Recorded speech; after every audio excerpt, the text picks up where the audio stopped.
for the 2022-2023 Stevens Point School District budget hearing for Monday, October 24th, 2022 to order.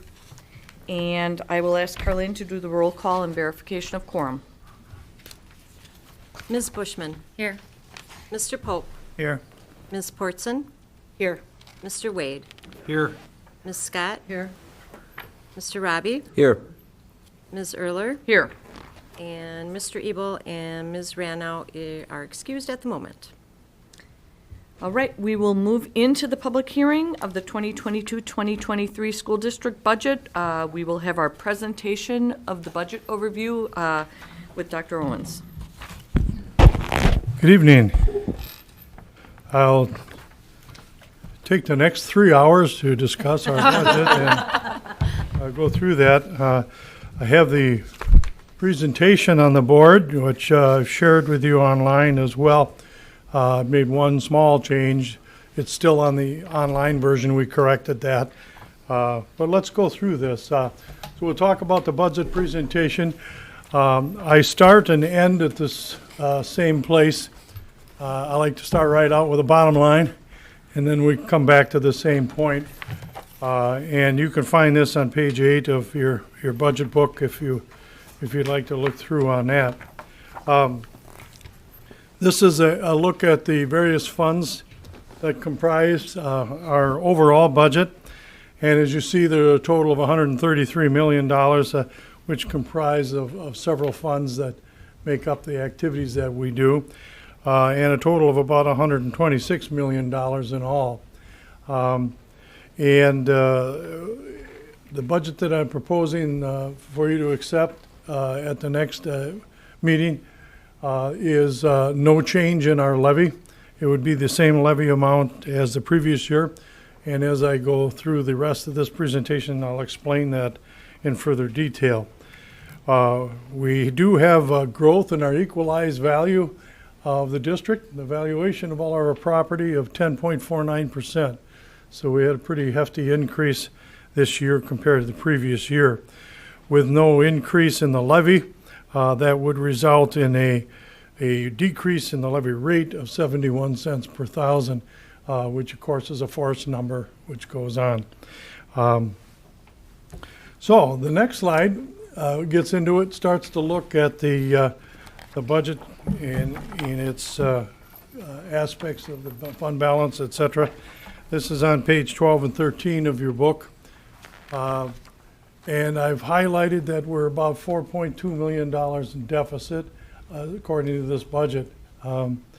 We've received basically no increase in revenue from the state through the revenue limit for the last 3 years. And we've hovered right about 90 million.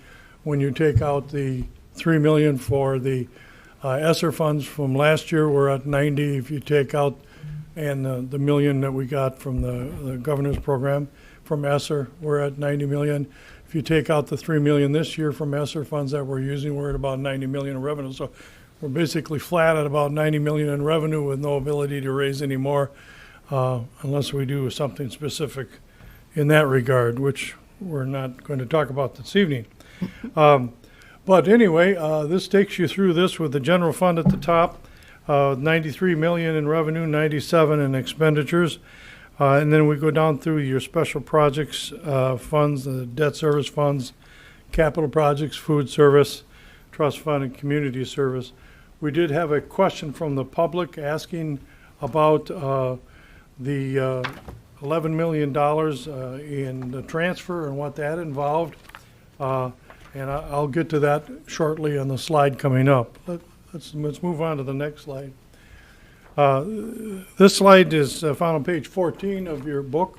It's a little hard to see the detail from this point out, but that looks at the major sources of revenue that come in for all the various funds that comprise our total budget. And in the bottom right-hand corner shows you that $125 million revenue figure. The question from the gentleman in the public was, what was this $11.6 million transfer that you see on 110 on the upper left portion of that pile. That is a transfer that comes from the general fund. That's what the 10 is for, and the 110, 100, it means it's a transfer. The 10 tells you what fund it's transferred from. And that is the cost of special education. When special education comes in the 27 fund, and that's why it's under the 20 category there. And what happens is all of the activity that's involved with the special education fund, all the federal projects involved with it, all the handicapped aid, all of that stuff is all put in that fund in the revenue, as is the expense. And when you get done, you always have a balance left over. There's a shortage, I should say. The expenses always exceed the revenue in that fund.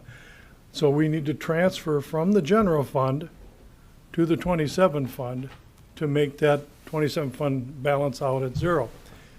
This number, this 11,597,848, represents the local share of the cost of special education.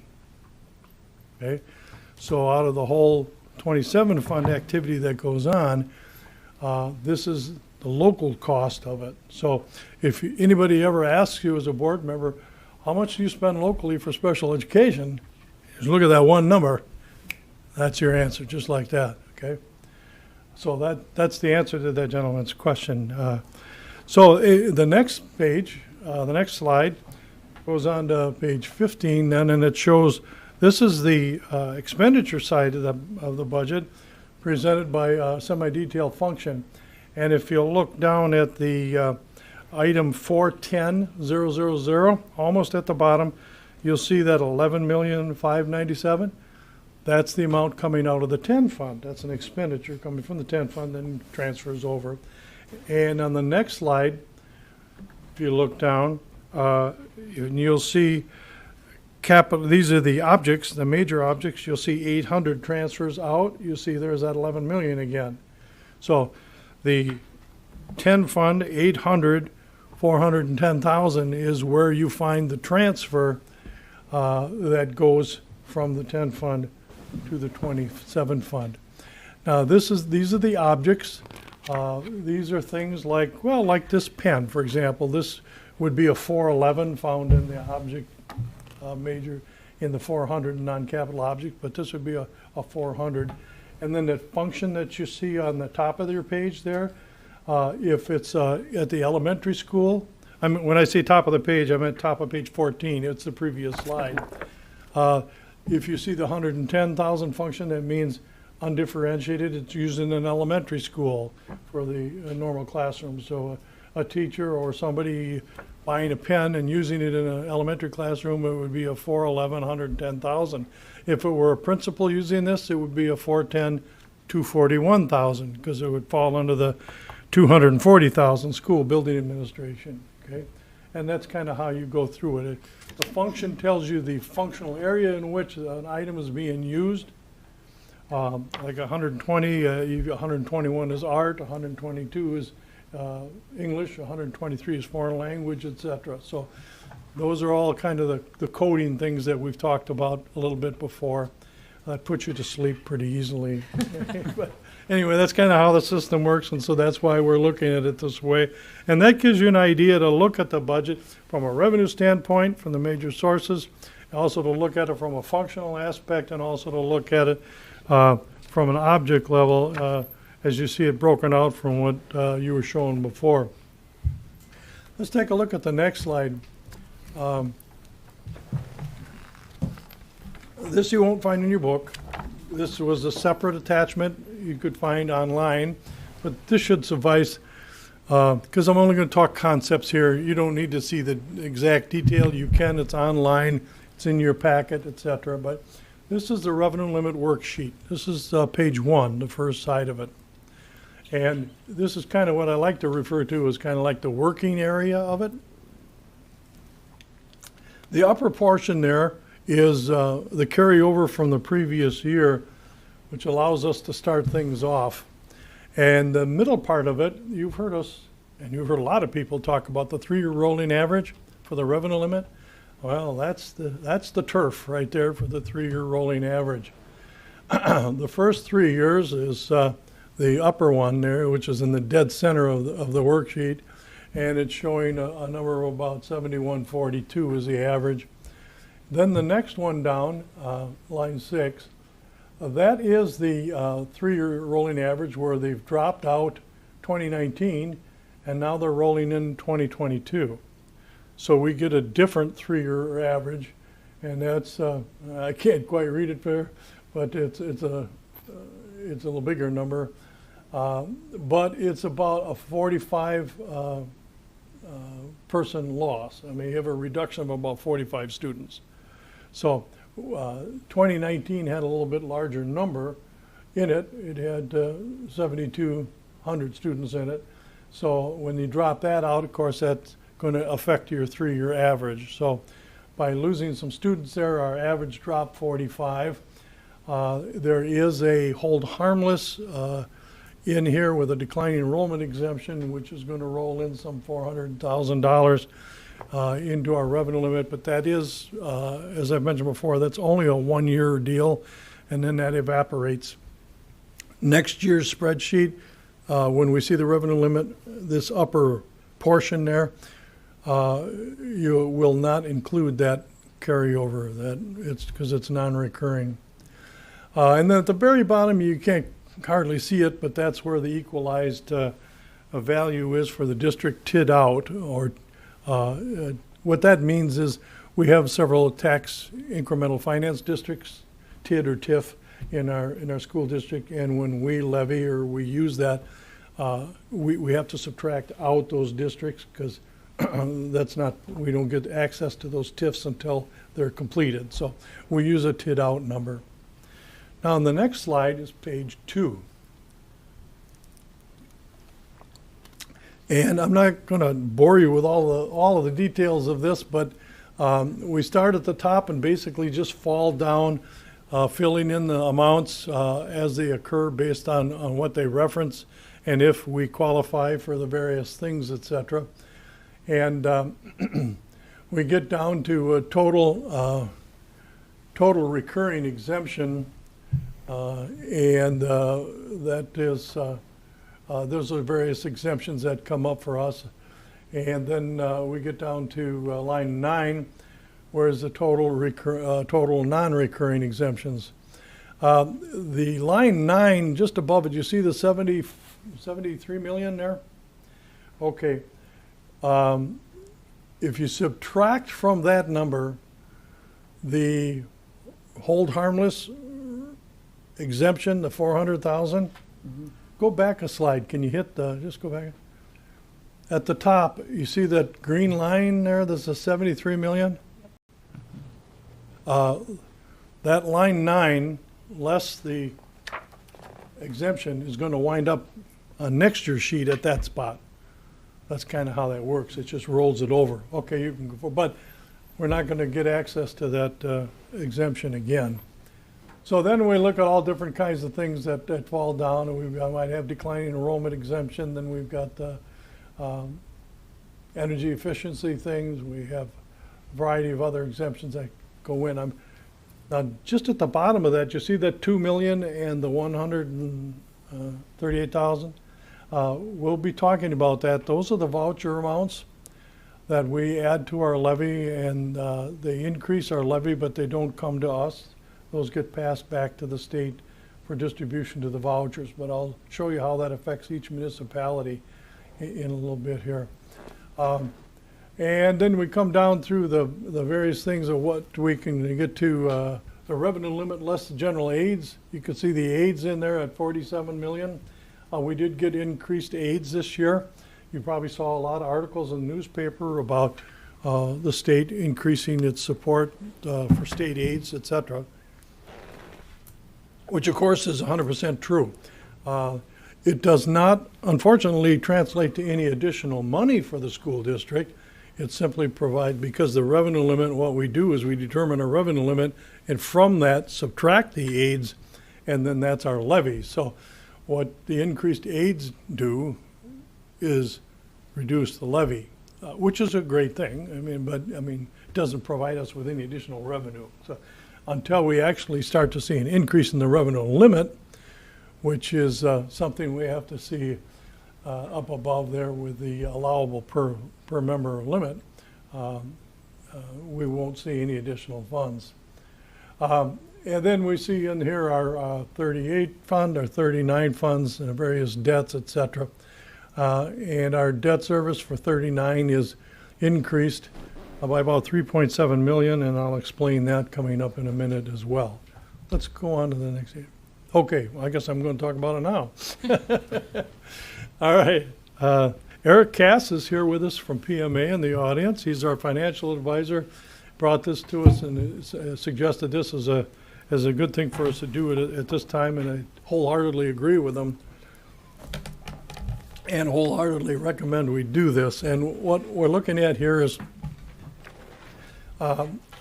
we have the ability to keep our our levy flat, and that's what I've suggested. It has very little impact, in fact, no impact at all on our taxpayers if we do that. A 7.45 mill rate, as you see on a $200,000 home, last year was $1,490. That's what that translates into on an equalized basis. And if we go to 674, which would be the mill rate that we're recommending here and along with that levy, we'd be at 1489, so it's basically the same amount.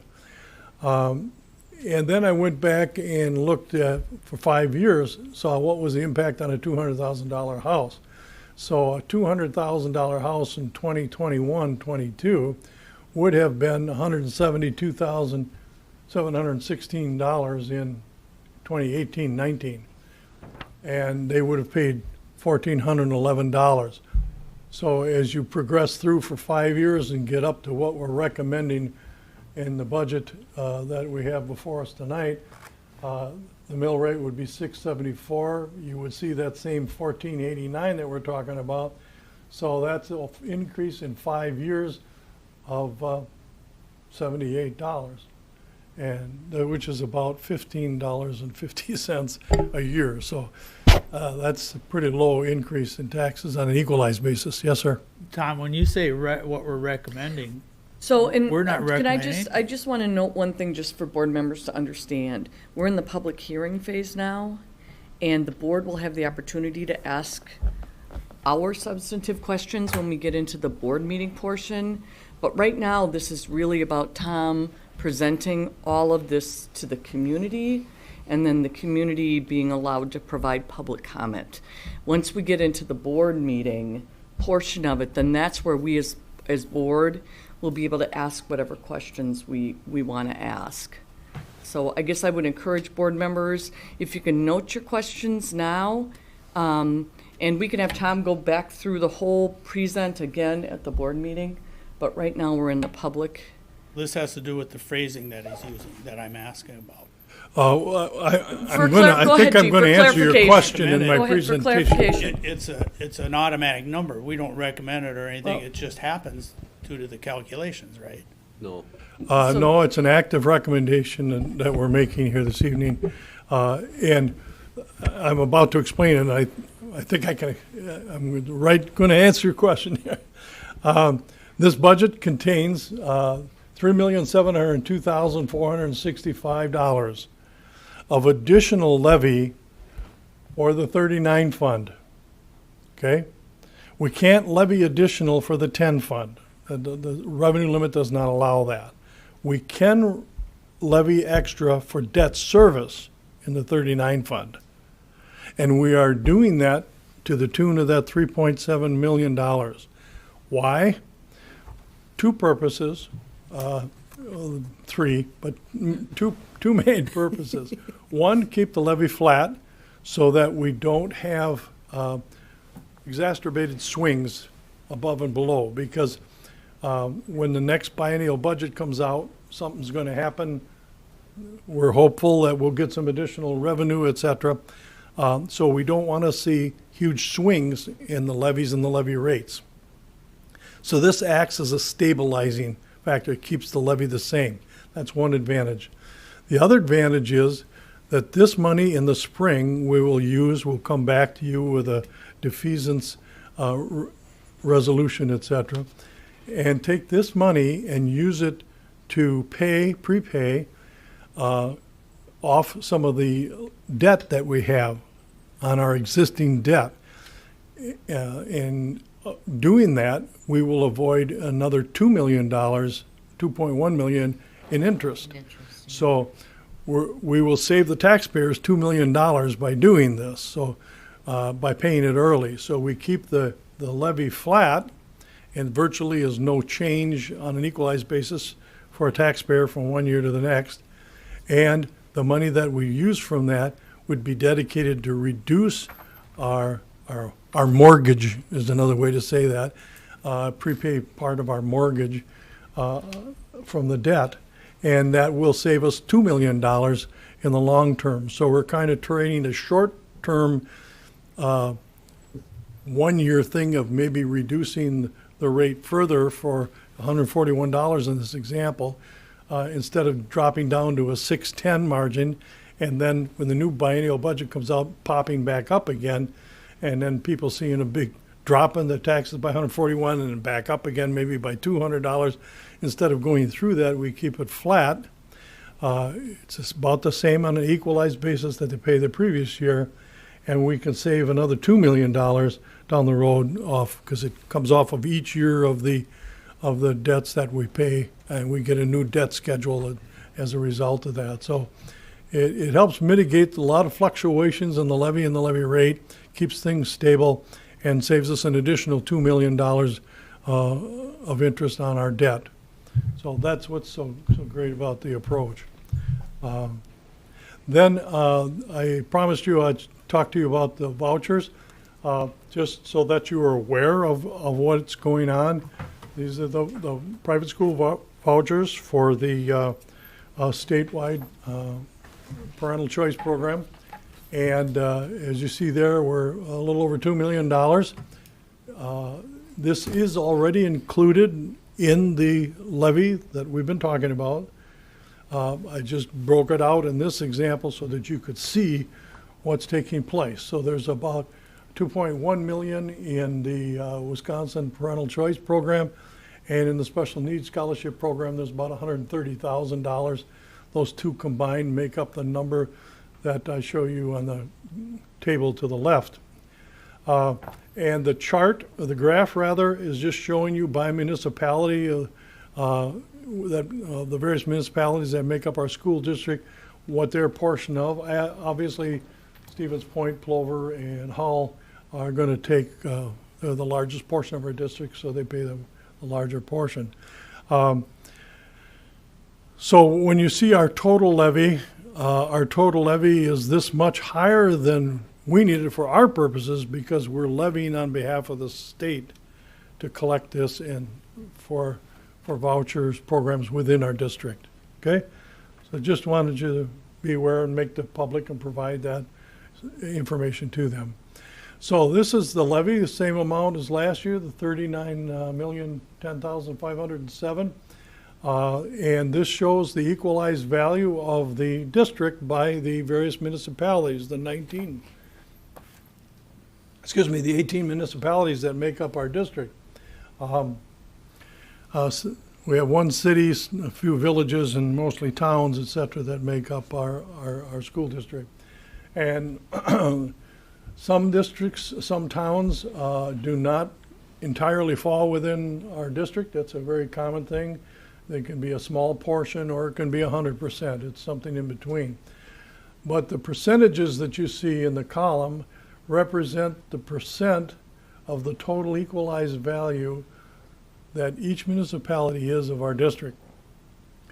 So by being able to reduce it to that small number, that finite number, we can then apply that times the levy to get what each municipality's share of the levy is.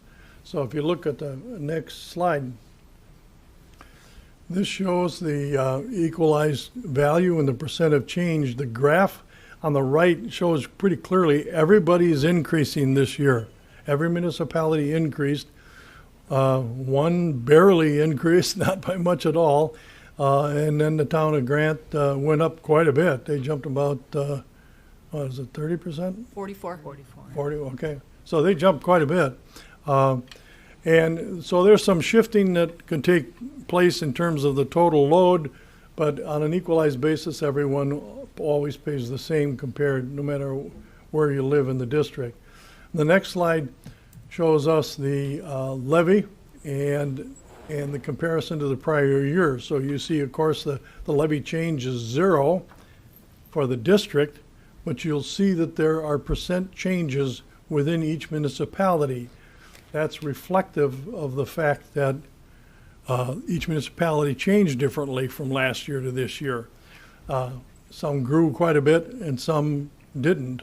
So as a result, their portion of the pie changes a little bit, but again, all in all, on an equalized basis, they're going to be paying the same amount that everybody else is paying relative to the value of their property. So we're right back at the start where I said I'd take you. Sometimes it gets kind of confusing for the public because we're always talking equalized value, which is commonly referred to as fair market values.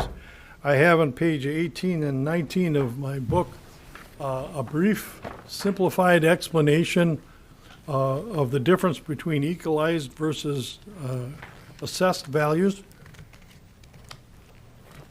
When I used to teach this at the various universities I taught for, it was always interesting getting into this. This is simplified. There are a lot of other variables that can come into play, but if you ever get a chance to, I kind of tease about things like this. If you're ever not be able to go to sleep some night, keep this by your bed and start to read this, and I'm sure you'll be asleep in no time at all. But this does give you the ability to kind of understand the equalized and assessed. Assessed as fair market value, and you actually will see it on your property tax bill. I have a sample of a property tax bill on page 16, and that gives you an indication there. You can see fair market value for the land and for the improvements, and then the total fair market estimates. So that should tie pretty close to our equalized value. That would conclude my presentation on the budget. Acceptance? Madam President?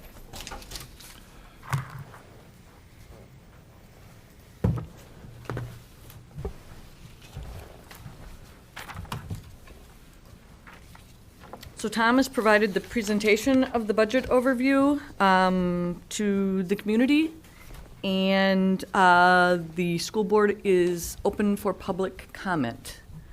There is no one here this evening looking to present public comment. Did we receive any email comments, Carlin? We did not. So we did not receive any email comments. I would ask then for a motion to adjourn the public hearing. So moved. Second. All right, I have a motion by Dennis and a second by Chris. Any discussion or questions on that motion? All those in favor with aye? Aye. Aye. Any opposed with nay? Motion carries. Is it 6:30? Perfect timing. 6:29 and 30 seconds. All right, perfect. So we will move into our special school board meeting for Monday, October 24th, 2022. We will note access is both in person, and we also stream to allow members of the public who are unable to be here in person to watch the meeting as we are in the meeting. So we will again move into that meeting opening and verification of quorum. Roll call and quorum, please. Carlin. Mr. Wade, Present. Ms. Scott, Here. Mr. Ebel, excused. Mr. Pope, Here. Ms. Portson. Here. Ms. Rano, excused. Ms. Bushman. Here. Mr. Robbie, Here. Ms. Erler. Here. And we have a quorum.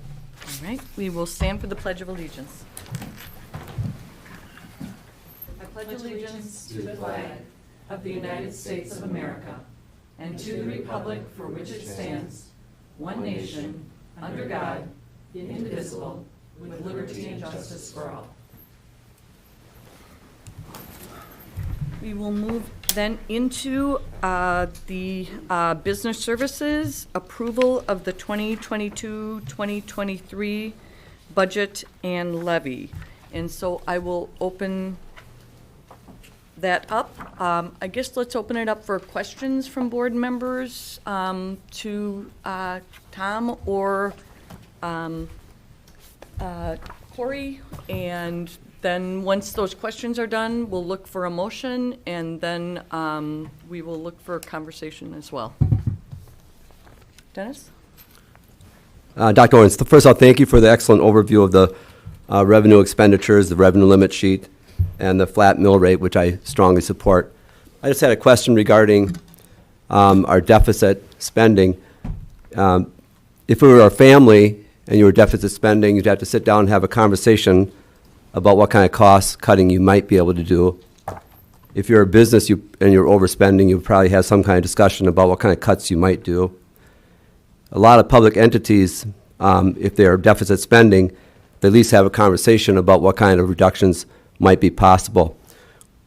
My understanding is that we didn't have any discussions by our leadership or our board regarding possible reductions for this particular budget, which is overspent by 4%. And I understand all the constraints we have on revenue. I'm just wondering what the thinking of that was and how we can be assured that that is a good decision, given the fact that the budget scenario is probably going to get worse before it gets better. I'm just wondering what the thinking was, not having the discussions relative to possible reductions. Not to say that we'd find any, but at least in having the discussion would seem to be prudent. Thank you. Okay. Well, the first thing we want to do is look at our budget in an analytical manner. So we've devised a model of how to go about analyzing the budget to determine what it is that we may or may not need to do. But what we have to do, first of all, is make sure that we stick to a process so we don't, what's some of the words I'm looking for? We don't want to prejudge an ending. We don't want to expect a certain outcome without really understanding it, etc. One of the most difficult things to do when trying to resolve a problem, especially a complex problem, is first we identify the problem, which most people do pretty quickly, and then they set off to solve it, and they come up with alternatives. But they've missed a very important step in analyzing things, and that is, we call it the definition of the problem, to define the problem. If you jump from identifying the problem to automatically looking for solutions, you've missed an opportunity to really perhaps find a true answer or answers to how to solve what it is you're looking for. For example, another way to say this is we want to get in and analyze all the data. We want to look at it from all different angles and assess it, and make sure that we're defining it clearly enough so that we can understand what it is that we need to do. You've raised the question of, do we need to cut? I don't know. I want the data to tell me that. I want the data, as we look at it, to suggest if cuts are needed, where best to make them. And I want the data, I want them to tell us. The data are the sources of our answers. It could involve revenue. As I mentioned earlier in the presentation at the budget hearing, we basically haven't had any increase in revenue from the legislature for 3 years. They've increased funding to public education through the state aid, but not through the revenue limit, so we've not received any new revenue. So our revenues have been basically flat, and our expenses continue to grow. So there is an imbalance there. I mean, you can see it right there with the deficit. So we don't know the answer, if the answer's cut, if the answer's revenue, or some combination of both. Just a follow-up. Thank you very much. And I certainly am aware that the administration is working on a process to look at that, and I applaud that process. It doesn't help us with this particular budget. Is that process something that we haven't used in the past, given the fact that we kind of knew where this budget was going, and now we're here? But why hadn't we done that data analysis prior to this in order to be able to address it on this particular budget? Or is it just something that it's become much more of a cliff the last couple of years and we Well, caught by that's a great surprise? question, and I'm sure others have it as well. Yes, we have. It's a process that I've used on other problems that face the district on a district-wide thing since about 2013. It's at the Facilities Committee, the Consolidation Task Force, a number of other things going back 10, 11 years. We were in the throes of beginning to do this when COVID hit. And that just blew us out of the water completely. We had so many things that we were dealing with. There was not time or resources available to delve into this. Now, with that hopefully completely past us, we are digging into this. We're meeting. We've met. Ed Services is doing some great work looking at some things. It's nothing that I can do by myself. We have to do it as a team because it's too involved, and it goes into every level: elementary, secondary, district-wide. It goes into every aspect of our operations. We have to look at it, and I think your question is fair because if our aspect, if one of the recommendations involves increasing revenue, we can't possibly go to the public without having done our due diligence to say, is there something we can do before we again address the public about some other course of action that may involve a referendum, for example.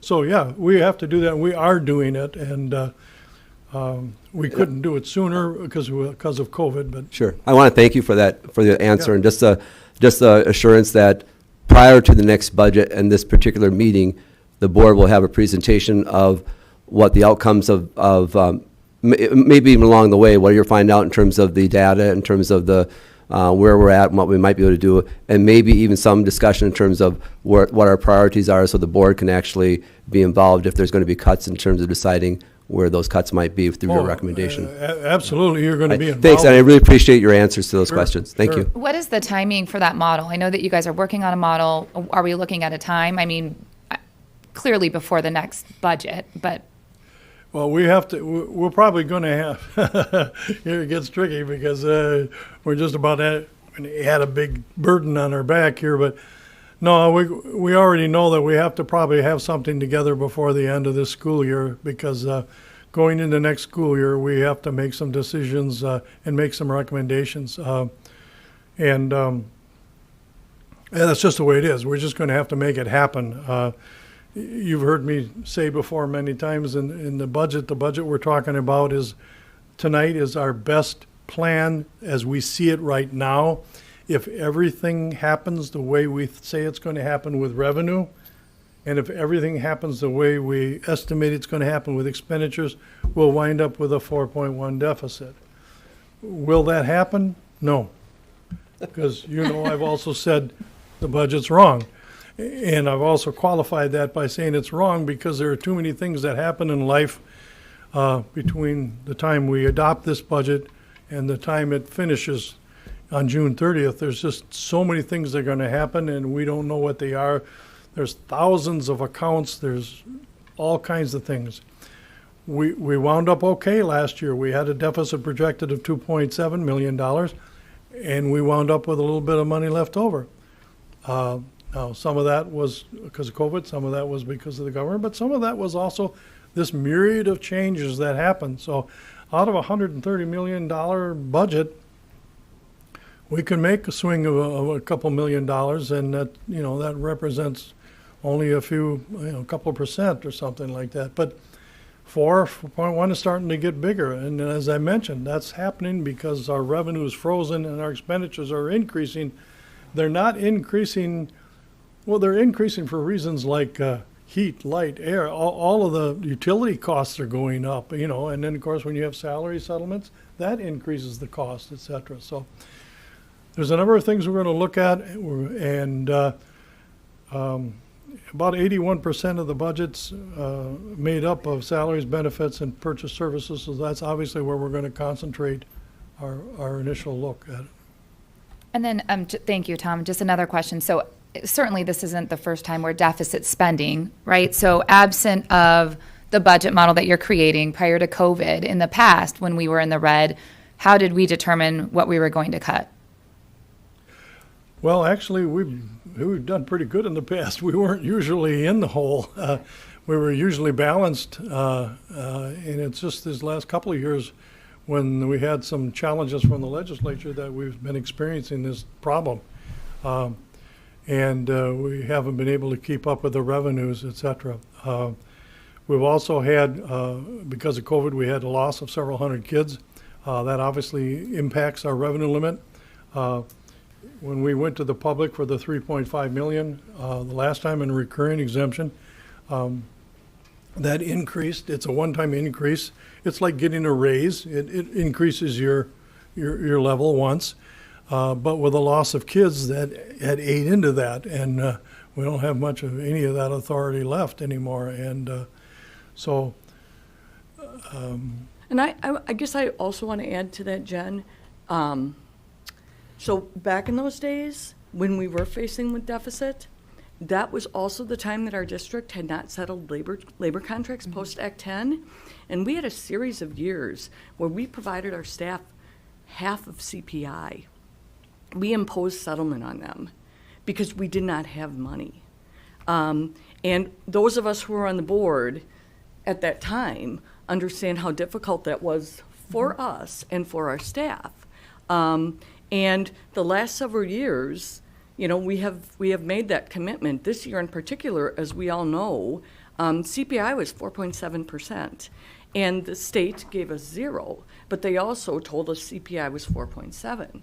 And so that is the reality of state funding of education right now, which is we'll give you 0, but also we're telling you that CPI for your staff is 4.7%. So you figure out how to do that. And that's where I think really, I mean, we are a labor intensive organization. And I think we all found out through COVID that we can't automate. You know, we need our staff. They are our district. They are what creates the success for our students.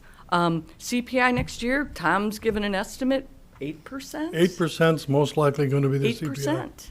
And so where you have the state saying, we're going to give you 0 for whatever reason they are, and your revenue is capped, you know, and that's why, again, I encourage everyone in this community to take a look at the Wisconsin State Journal article that was in yesterday's Sunday paper that talks about what's happening across the state all across the state for school districts going to recurring operational referendums of 8 million, 9 million, 10 million. We're not alone in this pressure Right. with respect to funding, and layer on that the increased competition for staff between educational communities, you know, and Outside. and Outside of it. our community, you know. So there's lots of pressures right now happening.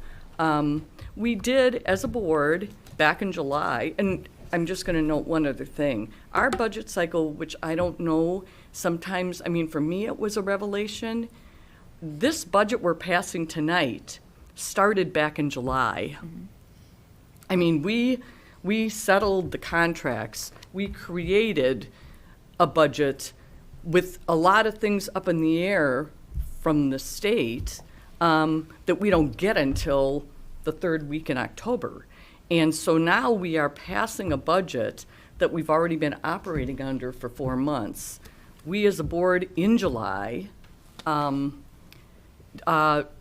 encouraged and Corey adopted her goal of creating this budget evaluation tool, because we understood, I think we as a board understand the cliff that we are facing as our districts across the strait. And we gave administration, in my understanding, the year to get this to get this figured out. And so I think we're in process of that. But it doesn't impact this year. I mean, we're already. Did I give you enough of a satisfactory answer that? I just had one more follow-up Please, question yes. real quick. So I know that given the current state, inflation, I know a lot of districts across the country are recession planning. Are we doing any type of recession planning, looking at, I mean, you think about just like fuel for buses. I mean, I think someone was talking about it earlier, the increasing costs of just products. What are we doing for recession planning? That is rolled into the budget evaluation model that we're trying to put together, because the recession, we've been in somewhat of a recession for the last 3 years here in terms of our monies, et cetera. The one thing we want to be careful of, because this district has experienced a not too pleasant experience with budget cuts in the past. And Dennis knows what I'm talking about, and others at this table know exactly what I'm talking about. We want to be very careful that we have solid data that are telling us what's the right way to go to minimize the negative impact of cuts. And because our primary concerns are the students and the taxpayer and the parents. Are we doing the right thing by the students, et cetera? So we want to be very careful that, maybe that's the wrong word, cognizant of it. We want to have it in front of our minds, that we give you folks the best information we can about what the recommendation is going to be, whether it's cut, raise, combination of both, whatever it might be. We'll let the data tell us that it's right there, and we can support it, and we can stand up and defend it and say, this is why we're recommending it. I appreciate that. Sure. So it's rolled into the budget evaluation model. When you Absolutely, yeah. when you reference the budget massacre of decades ago, I didn't use the word well, massacre. I use the word massacre. Yeah, and I think that's why I'm concerned, is that the financial health of our district is going to impact how we recruit and retain teachers, which is going to impact what kind of education we give our scholars. So every decision we make today and tonight, that rolls over into future years.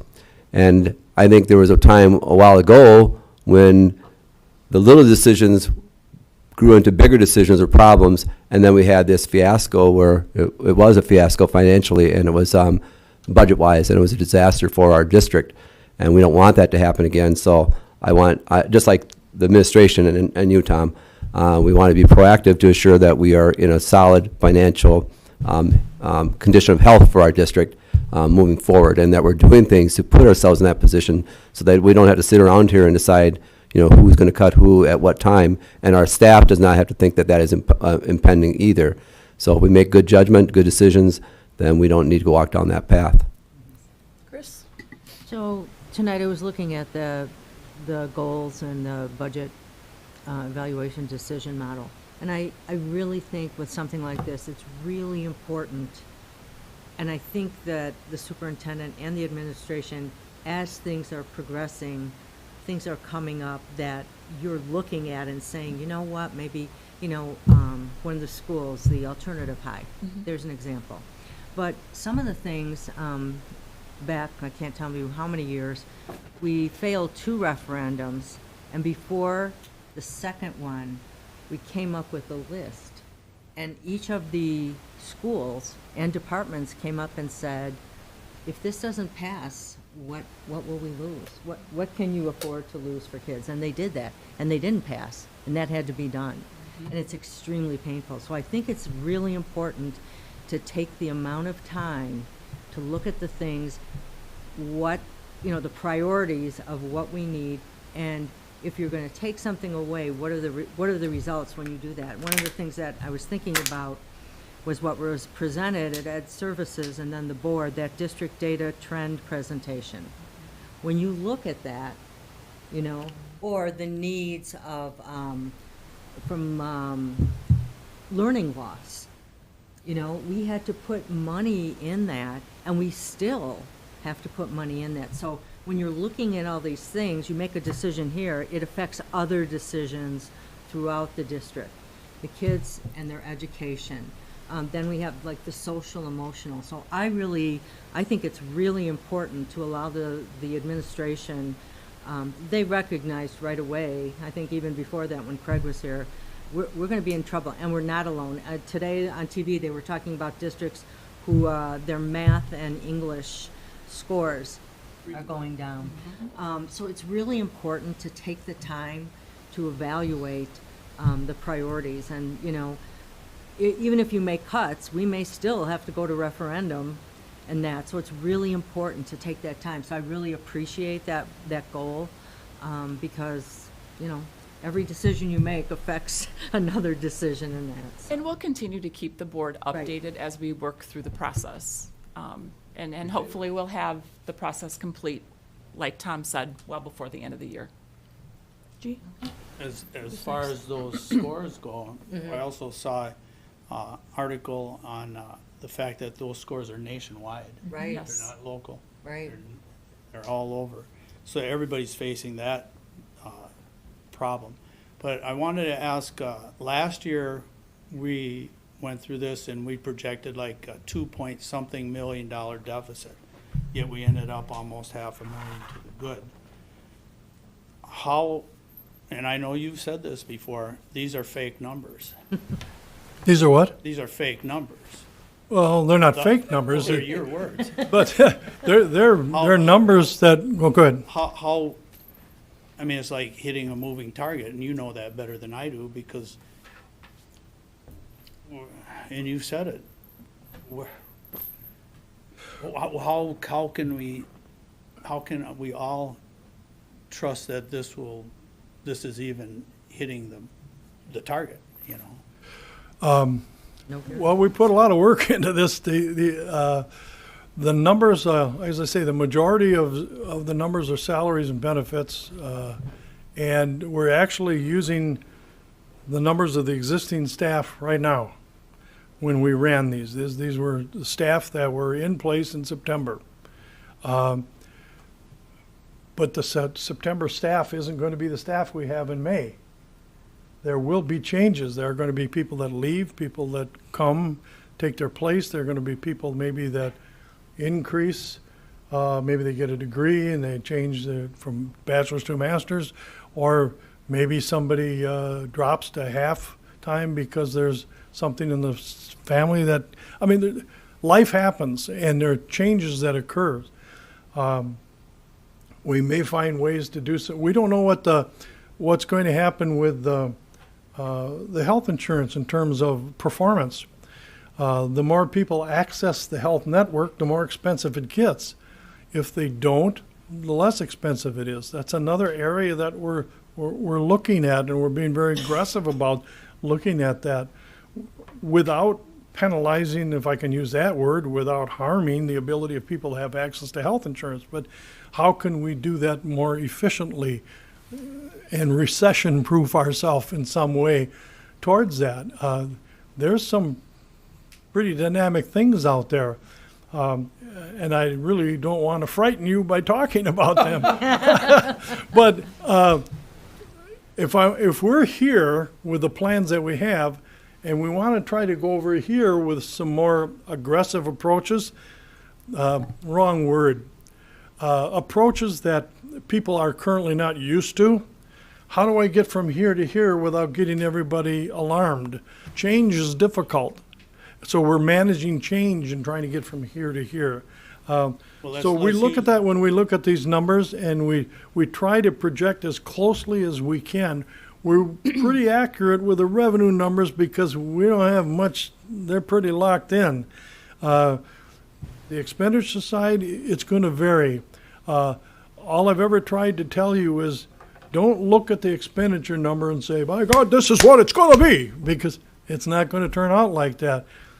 life is gonna happen and there's gonna be so many variables in here. We're gonna come up with a different number. I just don't know which one. When you use the term, go from here to here and aggressive changes, let's use the real word, reductions.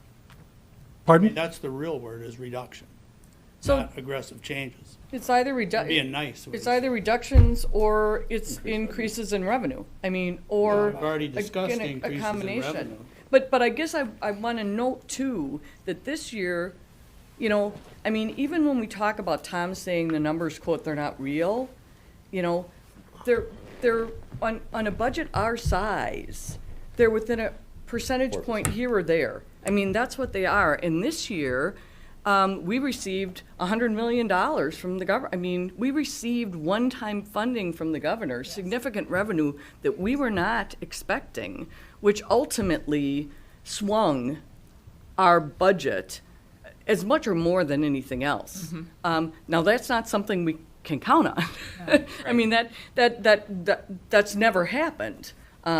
It happened this year. It maybe could happen this year because the state's sitting on, you know, the largest surplus they've ever had, and they haven't spent money on education except through the governor's office. But we don't know that now, you know. So every year we've come in with an amount. Tom has given us amount, and you know he's accurate.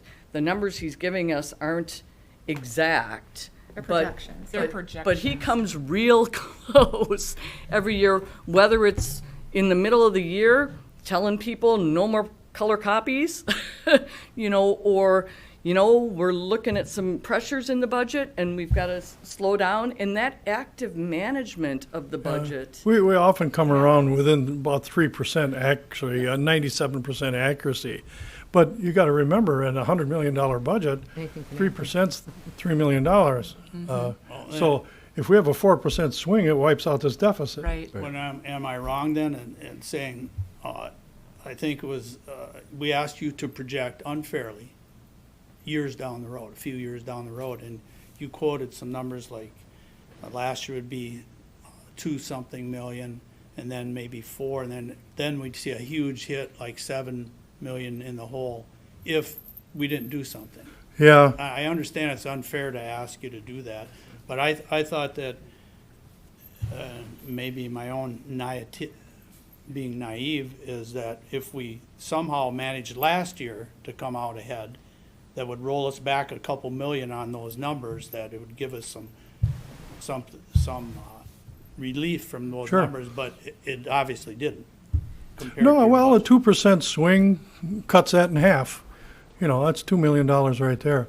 Well, I'm glad you brought that up because a lot of folks, maybe that's the wrong, some folks like to do a lot of long-term projections with budgets, especially in this business, you know. And what's the 10-year projection or it's probably the biggest waste of time I could ever think of because beyond this year, I don't know if you can project too much. Every 2 years, we have what's called a biennial budget. And you get all of these senators and you get all of these assembly people and the governor's office all worked up about what they're going to do. And I don't know how you're going to project that 10 years ahead. That's a lot of crystal ball. And that can change our budgets like that. So, It's hard enough to Yes. project a budget for 1 year, let alone anything beyond that. Right. Then they do become fake numbers. So I think Mike had a question. I'd Go on, like I'm to sorry, you call did, on Mike. him. Go ahead. No, you're first. In one of the documents, you talk about the 3.7 million that's going to be used to pay down debt. the what, Doc? The Oh, yes. 3.7 million that we're going to levy to pay down debt. Yes? Can you talk about that a little more? I don't remember that ever coming up before. Have we It, done it that had in the not come up past? previously because it came up short term. It brought up. If you want to get into real technical things, I'll have Eric come up and address it. But basically, what it's involved in is we levy this additional 3.7, and as I mentioned, that allows us to keep the levy the same as the prior year. That 3.7 in the spring, we would meet again. We would come with a document, a resolution and explain how we would actually do this, and we'd give you, the tables you always get that show the principal and interest, and it would lay that all out, and it'd show you the amount of principal, interest reduction, et cetera, principal reduction and interest. The preliminary one we saw was, the estimate was $2.1 million in savings. So we have our mortgage, if you will, it's laid out for several years to come. And by prepaying this amount, we knock off a lot of years of having to pay that over time. So that's where the savings comes from lowering that.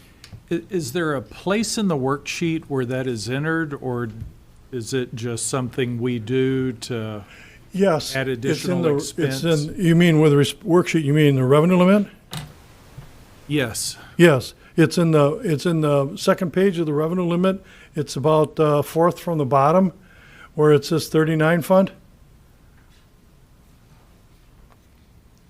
And you'll see it says about $8 million there. Yes. See Yeah. that? Referendum approved debt. Yes, that's where that's at. 8.3 million, okay. That's where that's at. So we just added the 3.7 million in there, and then the ultimate tax levy, we just got to match what last year's was. Yes. Okay. And then on page 8, under debt service, that $8 million plus the levy from the 38 fund, it's a different fund, is added in, and that's where you have the 10,460,85. That's that same levy. It's part of that. 3.7 is part of that 10 million. Yeah. And Thank that's how we then get to not changing the Yeah. Thank you. levy. You're welcome. Just in response to G's comment earlier, there is a possibility of good news down the road regarding revenue expansion, because every community, every district in our state is feeling the same pinch we are because of lack of support or reduced support from the government. So it's possible that in the year or years to come that there'll be more pressure put upon our politicians to maybe be a little bit more open with our public schools, and maybe we'll see some more revenue growth like we had in the past. Certainly, I don't see us, they can't freeze us forever and still do justice to their responsibility to fund public schools. So we'll see. Mike? Well, I have a question, but I got to find so the private school voucher amount, which I guess was very similar to last year. So we went from 1.9 million roughly to 2.2 million. Yes, it increased. Do you have any idea, I mean, the state gives you that number, right? You Yes. don't have any way to gauge when that's going to change or what it's going to change to? State tells you. We have no visibility, well, I won't say no visibility. The state handles all of that with respect to the number of students at the secondary level, at the elementary level, and that can vary by who participates, as well as, not only students participate, but schools. So there could be more schools that come online, and that's handled not through us, that's handled through the state. Yeah, So okay. we don't know what that number is going to be until October 15th. Yeah, yeah. When I get that revenue limit I- worksheet and I see those two numbers on the bottom, that's when I know. Yeah. I didn't think it was a number that we calculated. I thought it was a number that was given to us, so that is the case. Yeah, it's given to us provides the number. October Okay. 15th. Yeah, that was just given to us. And I will note, our local Catholic schools, which really provide most of the vouchers within our area to students, adopted their strategic plan this year, or their 5-year strategic plan. And one of their, areas, just like us, is how to grow enrollment. And their number 1 and number 2 strategies for growing enrollment were increasing vouchers and increasing the special ed. What is that called, Tom? So there's the voucher. handicapped aid? The handicapped aid. So, from our Catholic schools' perspective, they recognize that for them, that may be a way to increase revenue for them. And again, to just, so the public is aware, I think initially people thought that $1 for them would take away $1 for us. Indirectly, it kind of does in the sense that if they gain a student, we potentially lose a student. But ultimately, what the legislature has created is a system where we are required to levy the taxes. So that increases what we're levying, that we then turn over to the state, and the state distributes it to those districts. So there was a push, there has been through WASB several times in the last couple of years to actually create a separate line item on people's tax bill. So they could see this is what the public schools are levying, this is what is being levied for private schools, and that has not, it hasn't gone anywhere with the legislature, let's just say that. Are there any other questions or comments? Thank you, Tom. Thanks, Tom. Thanks, Tom. I wish I had everything in your head and mine. Don't we all? No, you don't. Scary a little bit.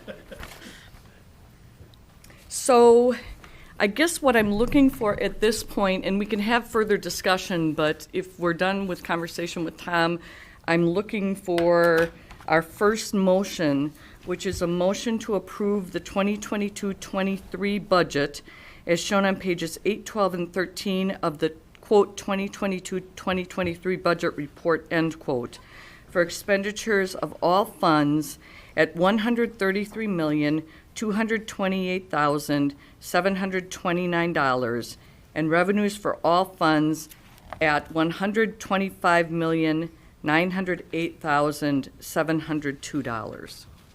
So moved. Second? I have a motion by Scott, a second by Wade. Is there any discussion on that motion? Hearing none, I will have Carlin call the roll. Ms. Portson, Yes. Ms. Scott, Yes. Mr. Robbie, Yes. Mr. Pope, Yes. Ms. Bushman, Yes. Mr. Wade, Yes. Ms. Erler, Yes. and motion carries. I am now looking for our second motion, which is a motion to approve and set the 22-23 levy at $39,010,507 and to authorize the administration to disseminate the appropriate levy certification forms. So moved. Second? Go ahead. All right, I got a motion by Scott and a second by Robbie. Any discussion or questions on that motion? G? If the budget is an estimate, right, guess, if we, this levy now is a number we have to stick to if we vote for it. That can't change. No. Correct. And I thought before that number is a calculated number, there's no give or take on that. That comes out for numbers that we can't do anything to. That comes off of that revenue limit worksheet. Yeah, We can't it has to be exceed that. what it is. Yes. Any additional discussion or questions? Hearing none, I will ask Carlin to call the roll. Ms. Scott, Yes.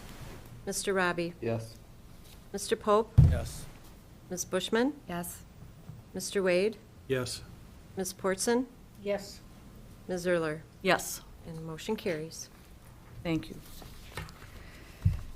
We will move into item 11, which is closed session. I am looking for a motion to go into closed session under Wisconsin State Statutes 19.85, paren 1, paren G, conferring with legal counsel for the governmental body who is rendering oral or written advice concerning strategy to be adopted by the body with respect to litigation in which it is or is likely to become involved, specifically student rights and accommodations.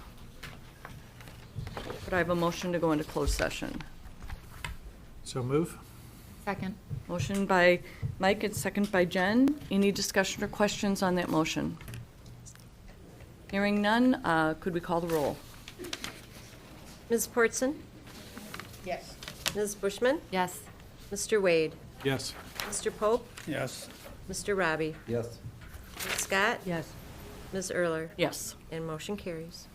All right, so 10 minutes to set up the room, please. Caleb, let's log out of this meeting.